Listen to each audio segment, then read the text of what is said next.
झांसी, मैंने तो मूवी कुछ भी नहीं देखता हूँ, पर झांसी की रानी का जब नाम आया था तो मुझे लगता है कि कोई ठीक मूवी होगी, लेकिन अब उसकी सोच को लगता है कि वो नकली काठ के घोड़े पे नकली तलवार लेके, उसकी सोच भी नकली है जिस तरीके से वो बयान दे रही है। मूवी मैंने नहीं देखी क्योंकि मैं मूवी देखता नहीं हूँ, इसलिए मुझे मूवियों के बारे में बहुत ज़्यादा जानकारी नहीं है।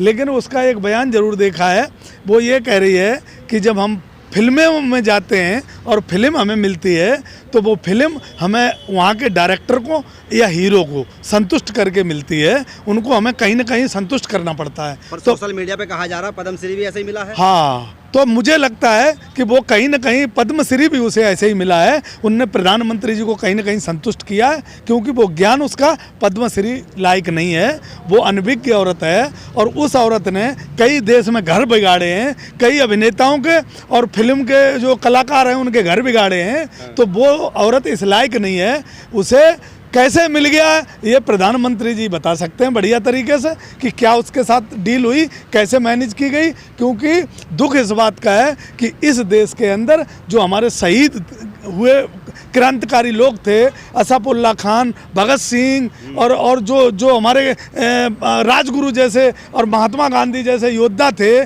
जलिया जैसे बाग थे जहां प्रधानमंत्री अभी गए थे, तो उन सब शहीदों का अपमान करने वाली महिला है। इसे तो देश को माफ़ नहीं करना चाहिए, क्योंकि जब देश के दिल पे वार होता है, शहीदों पे वार होता है, तो ये देश का अपमान होता है, देश आहत होता है, देश के भक्त लोग हैं और राष्ट्रभक्त लोगों को दुख होता है। देखो, कोई धड़ा नहीं खड़ा है, ये सोशल मीडिया पे जो आईटी सेल है वो खड़ी है और प्रधानमंत्री तालियां पीटने वाले भाड़े के टट्टू थे। अभी आपने देखा नहीं कि जब इनका यहाँ लाया गया था, ये तुम्हारे आजमगढ़ में अभी अमित शाह आया था और मुख्यमंत्री आया था, तो अमित शाह के लिए 40 लाख रुपए पीडब्ल्यूडी के से सैंक्शन हुए थे। वो क्यों हुए थे भाई? कभी ऐसा इतिहास में हुआ? बहन जी की भी सरकार रही, उत्तर प्रदेश में मुलायम सिंह यादव जी की सरकार रही, अखिलेश जी की भी सरकार रही, कभी आपने ऐसा सुना? नहीं सुना, क्योंकि वहाँ भाड़े के टट्टू लाने थे और दुनिया भर से बुलाने थे, पूरे देश से इकट्ठे करने थे, क्योंकि उनके लिए तालियां बजाने वाले किराए पे भी नहीं। संविधान का नुकसान हो रहा है,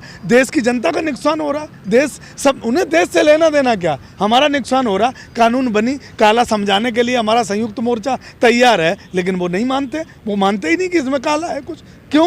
कि वो उन्हें देश से कोई लेना देना नहीं। देश में आतंकवादी हमला होता है, वो नहीं मानते, क्योंकि वो आतंकवादियों के साथ खड़े होते हैं, उन्हें देश में आतंकवादी हमला कराने से फायदा है। देश में बलात्कार बेटियों के होते हैं, वो बलात्कारियों के साथ खड़े होते हैं। क्यों? कि उन्हें बेटियों से मतलब नहीं, बे औलाद सब बैठे, उनको बेटी का बलात्कार हो रहा है, लेकिन वो बलात्कारियों के साथ चिन्मयानंद क्या है? जीता जागता सबूत है आपके सामने। बेटी जेल में रही ना, चिन्मयानंद आज भी ऐश कर रहा है, न जाने कितनी बेटियों का बलात्कार कर रहा होगा। वो जो सेंगर था उसने क्या हुआ, पूरा का परिवार ख़त्म करवा दिया और पूरी की पूरी सरकार उसके साथ खड़ी रही। पुलवामा अटैक हुआ था, पूरी की पूरी सरकार, देवेंद्र जो अटैक करवाने वाला और जो देवेंद्र को क्लीन चिट दे दी गई, और आई ड्रग्स कहाँ से आई वो आज दिन तक पता नहीं। देश के आतंकवादी गतिविधियां और देश विरोधी गतिविधियों में जो लोग शामिल होते हैं, पूरी की पूरी सरकार खड़ी होती है। दुरब सक्सेना देख लो, देश का हमारी जो संस्थाएं हैं उनकी जासूसी करते हुए पकड़ा गया था, लेकिन पूरी की पूरी सरकार दुरब सक्सेना के साथ खड़ी हुई। 11 लोगों ने, सुन लो मेरी बात, 11 लोगों ने देश की सेना की जासूसी की और पूरी की पूरी सरकार जासूसों के साथ खड़ी रही। कहाँ तुम राष्ट्रभक्ति की उम्मीद रखते हो? हम तो उस बहकावे में आ गए थे, मेरे से कहा गया था ये गरीब माँ का बेटा है, इसके औलाद नहीं है, ये देश के लिए जीता है, देश के लिए मरता है, ये गुजरात मॉडल लाएगा। तो गुजरात मॉडल मैंने देख लिया, बेटी के मुंह पे हाथ रखा, बेटी का बलात्कार कर दिया, प्रधानमंत्री बलात्कारी के साथ खड़ा रहा। एक सभा में प्रधानमंत्री से जब बेटियों से कहा बेधड़क जिया करो, बेधड़क सवाल पूछा करो, उसी बेटी ने प्रधानमंत्री से ये पूछ लिया कि ये बताओ कि बेटी बेधड़क बोले, बेधड़क जवाब दे और उसके पास गाड़ी चढ़ा दी जाए, तो आज फिर वो बेटी दोबारा स्कूल में नहीं जा पाई। क्यों भाई?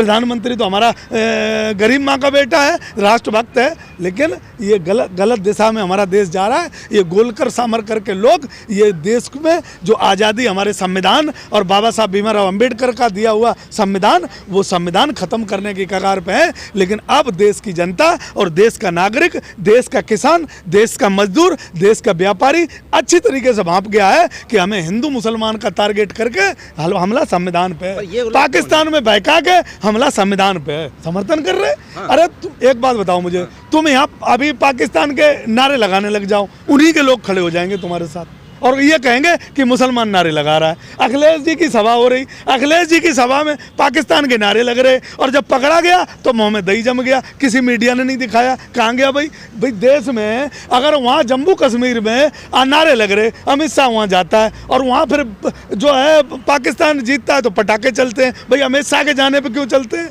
हम जब पाकिस्तान पहले भी जीता तब क्यों नहीं चले? कुछ नहीं, ये देश के मुसलमानों को बदनाम करने के लिए और देश के दलितों को बदनाम करने के लिए और देश में जो ओबीसी वर्ग है उनमें आपस में लड़ाने के लिए। यार एक बात बताओ, तुम वो बात कर रहे हो मेहर भोज जी की यहाँ मूर्ति लगाई, उस मूर्ति के अंदर इन्होंने जो है ठाकुर समाज को और गुर्जर समाज को आपस में लड़ा दिया। तुम मुझे एक बता दो, इतिहास पूरी दुनिया का इतिहास बता दो, भारत का नहीं, तुम कोई मुख्यमंत्री अपने प्रदेश की दो जातियों को लड़ाता हो और जिस मूर्ति का अनावरण करने आ रहा, उद्घाटन करने आ रहा, उस मूर्ति के बारे में उसे ज्ञान ना हो। तो ये प्रधानमंत्री चिलम का नशा करके आया था क्या? तो उन जातियों को मालूम नहीं है ये सब चीजें? तो मैं वही तो कह रहा हूँ, अब वहाँ यही तो लड़ाई है कि जब हमारा प्रधानमंत्री इतना, मुख्यमंत्री इतना अनभिज्ञ है और 24 घंटे नशे में रहता है, तो ऐसे प्रधानमंत्री को आज मुख्यमंत्री से ये देश, उत्तर प्रदेश अनाथ है, क्योंकि उत्तर प्रदेश का ना तो मुख्यमंत्री है और ना ही उत्तर प्रदेश का प्रधानमंत्री है। और जो नेता हमने जिताए थे कि हमारी बात रखेंगे, वो नेता सब किडनैप हैं। कलम और कैमरे से और बंदूक का उन पर पहरा है, उनको कलम से उनकी जांच बिठा दी जाएगी, कैमरे उनके पीछे लगा दिए गए और जो बंदूक है तुम मार दिए जाओगे अगर तुमने हमारे खिलाफ बयान दे दिया। तो हमारे 300 से 25 विधायक और 65 से ज़्यादा उत्तर प्रदेश के सांसद पूरे के पूरे किडनैप बैठे हैं। अगर किसी की 56 इंच की छाती है तो किसान के बेटे की है जो बॉर्डरों पर बैठा है और अपनी बात मजबूती से कह रहा है तेरी दम है तो मार दे, गोली दिला दे, कानून लगा दे, फांसी लगा दे, सब झेलने को तैयार है। क्योंकि इसी में असफुल्ला खान, चंद्रशेखर आज़ाद, राजगुरु का जो सही अगर कोई संभालने वाले लोग हैं, उनको मानने वाले लोग हैं, आज वो देश के बॉर्डरों पर बैठे हैं। और मैं दावे के साथ कहता हूं कि कानून भी वापस होगी और एमएसपी की कानून भी लगेगी और ये देश का प्रधानमंत्री भी जाएगा और उत्तराखंड का मुख्यमंत्री भी जाएगा। उत्तर प्रदेश को ये कभी नहीं संभाल सकता। हमने उल्टी बात करी। उत्तर प्रदेश में अभी मैं यही करके आया हूँ, उत्तर प्रदेश का किसान, उत्तर प्रदेश के लोगों ने, उत्तर प्रदेश की जनता ने कोई कभी रास्ता बंद नहीं किया। उत्तर प्रदेश में जब हम प्रवेश हुए, हमें यहाँ बिठा दिया गया दिल्ली की सीमा पर, दिल्ली के सरकार ने और दिल्ली के लोगों ने और दिल्ली में गृह मंत्रालय ने जहाँ बैरिकेड लगा दिया, किसान आज भी वहीं बैठा है। उत्तर प्रदेश यूपी लिखा है, वहाँ चले जाना और देख आना। यूपी की सीमा तक हम जाते हैं और आगे इतना बड़ा फोर्स लगा है कि पाकिस्तान की सीमा क्या होगी, वहाँ जाके देख लेना। तो इसलिए मैं कहता हूँ कि उत्तर प्रदेश में किसान अब अड़ा है, इसलिए हम देश को जलाना नहीं चाहते, देश पे हानि नहीं पहुँचाना चाहते, क्योंकि देश हमारे बाप का है, हमारा है। तो इसलिए ये रास्ता ऐसे खुलेगा कि 2022 में उत्तर प्रदेश का चुनाव आ रहा है और 5 राज्यों में चुनाव आ रहा है। इन्हें एक तो वोट की चोट देंगे और उठेंगे नहीं, आंदोलन मजबूती से चलेगा, गांव में पंचायत चलेगी, मोहल्लों में बात होगी, चर्चा होगी। और जो किसान यहाँ नहीं आ रहा है वो गाँव में अपना काम कर रहा है। गाँव का माहौल, अगर आप पत्रकार महोदय किसी गाँव में, किसी क्षेत्र में, किसी गली में, किसी मोहल्ले में और किसी बेटी से, किसी हमारी महिला से अगर बात करोगे तो वो तुम्हें सीधा संदेश देती है कि योगी जी उत्तराखंड से आते हैं, मोदी जी गुजरात से आते हैं। उत्तर प्रदेश आज पूरी तरीके से अनाथ है, उत्तर प्रदेश को कोई देखने वाला नहीं। अगला मुख्यमंत्री, अगला प्रधानमंत्री उत्तर प्रदेश ने बहुत दिए और अगला देगा भी। मतलब हरिजनों की बेटियों के बलात्कार करो और रात में तुम जलवा दो, ये काबू हो रहा है। और वहाँ एक सेना जो बैठी थी, वो जो वाल्मीकि समाज की बेटी थी, उसके दरवाजे के सेना बैठी थी और ये कह रहे अब देख लेंगे हम तुझे, अब आजा निकल के बाहर। ये देश का लोकतंत्र है, देश की कानून है। पर ये बताओ, तो आप जनता को समझाएंगे। अरे सुनो, और जो वहाँ कुलदीप सेंगर था, बेटी का बलात्कार करवाता है और बेटी के पूरे परिवार को मरवा देता है। ये देश में लोकतंत्र है? ये कुछ नहीं है।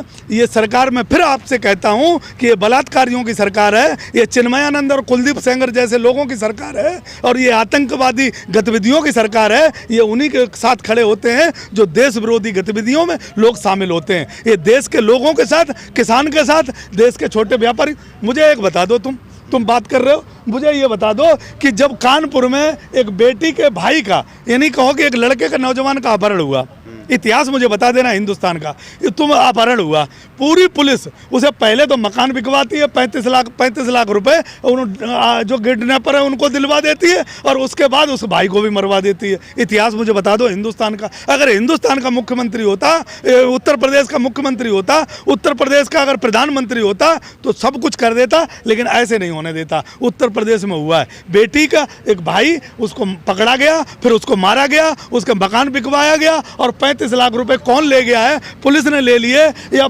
वो किडनैपर ले गए? आज दिन तक ये जांच का विषय, जांच नहीं लगी। अपनी भाई की जो लगुन चढ़ा के आ रहा था और एक दरोगा ने उसके मुंह में गोली मार दी। मनीष गुप्ता को इसलिए मार दिया कि वो बनिया समाज से आता था, वो वैश्य समाज से आता था। उसको आईडी दिखा और बस इतनी बात करी और उसे पटक के मार दिया। क्या वैश्य समाज मरने के लिए है? मुझे एक बात बताओ, अभी जो वहाँ हुआ कासगंज में, एक मुस्लिम समाज का लड़का, उसे पकड़ लिया। भाई कानून का मामला है, चलो पुलिस थाने में जाते हैं, लेकिन वहाँ पुलिस में उसे मार दिया गया और ये कहा गया कि 3 फुट की टोटी से फांसी लगा के मर गया। ये उत्तर प्रदेश है? उत्तर प्रदेश, आज मैं फिर कह रहा हूँ उत्तर प्रदेश के लोगों से कि उत्तर प्रदेश अनाथ है। उत्तर प्रदेश का मुख्यमंत्री आपको ढूंढना पड़ेगा, उत्तर प्रदेश का प्रधानमंत्री आपको ढूंढना पड़ेगा, क्योंकि उत्तर प्रदेश राज्य और देश का सबसे बड़ा हिस्सा है। तो इसको आप इग्नोर नहीं कर सकते।